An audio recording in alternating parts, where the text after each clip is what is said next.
Greetings of the day, students. I hope you all are doing well. I am Preeti Maurya and I'll be your English teacher. So to start our curriculum, I've decided to begin it with sentences. We're going to do sentences today. So what do you understand by sentences? See, we have three conditions और उनके पूरा होने पर ही हम कह सकते हैं कि एक group of words जो है वो sentence है या नहीं. The first one is a sentence starts with a capital letter. आप देख सकते हैं सारे sentences मैंने capital letter से start किया. The second one is it ends with a punctuation mark. ये किसी एक punctuation mark के साथ end होंगे. First is period or full stop. Second is exclamation mark and third one is question mark. Third condition is it makes a complete sense. कोई भी sentence तब तक पूरा नहीं होता जब तक उसका complete sense ना बने. एक sentences में ये तीनों conditions compulsory हैं और अगर ये conditions नहीं होंगी तो वो एक sentence नहीं कहा जाएगा.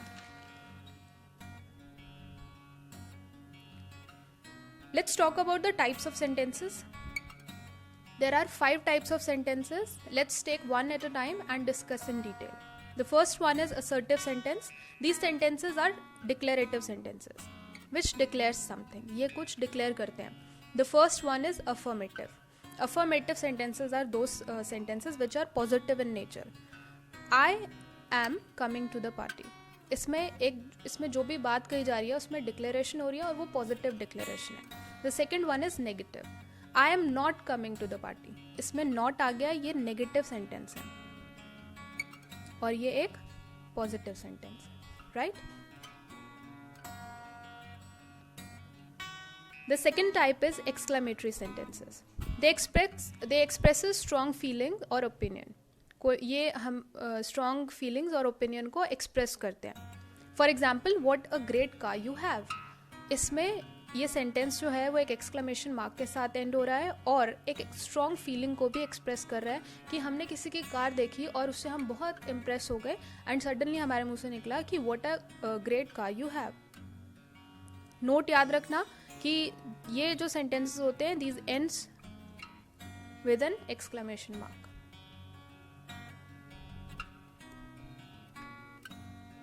Third one is optative sentences. Optative sentences express prayer, wish, blessing, etc. ये sentences ऐसे sentences होते हैं जो prayer, wish और blessing को express करते हैं. For example, may God bless you. May God bless you में मैंने किसी के लिए एक blessing बोली. Second one is wish you a very happy life. A very happy life बोलकर मैंने किसी को एक wish किया. ठीक है? These are optative sentences. Next we have interrogative sentences. These sentences ask question.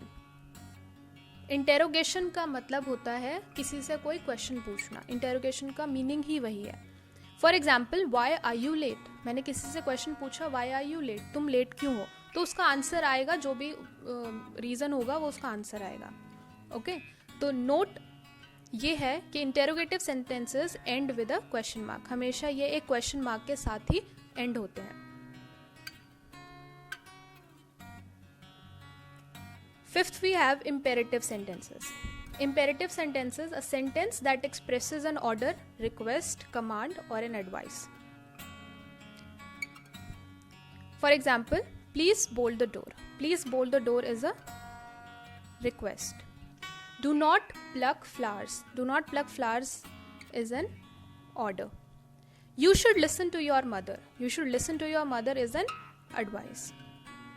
Okay, so हम लोग इनको imperative sentences बोलेंगे क्योंकि ये request, order और advice के साथ end हो रहे हैं. Overview ले लेते हैं एक. हमने आज 5 types पढ़े sentences के. First is assertive, जो declarative sentences होते हैं. एक positive होता है and दूसरा negative होता है. सेकेंड इज एक्सक्लेमेटरी सेंटेंसेस, जो हमारे हमेशा एक्सक्लेमेशन मार्क के साथ एंड होते हैं. Third is optative sentences. ये वो सेंटेंसेस हैं जिसमें हम किसी के लिए विश या ब्लेसिंग बोलते हैं. Fourth we have interrogative sentences जो हमेशा क्वेश्चन मार्क के साथ एंड होते हैं. Fifth is imperative sentences.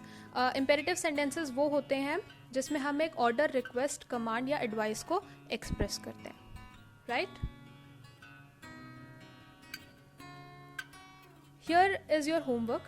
You are advised to do the homework and submit it to me by tomorrow. You may take a screenshot of this to complete your homework. Thank you.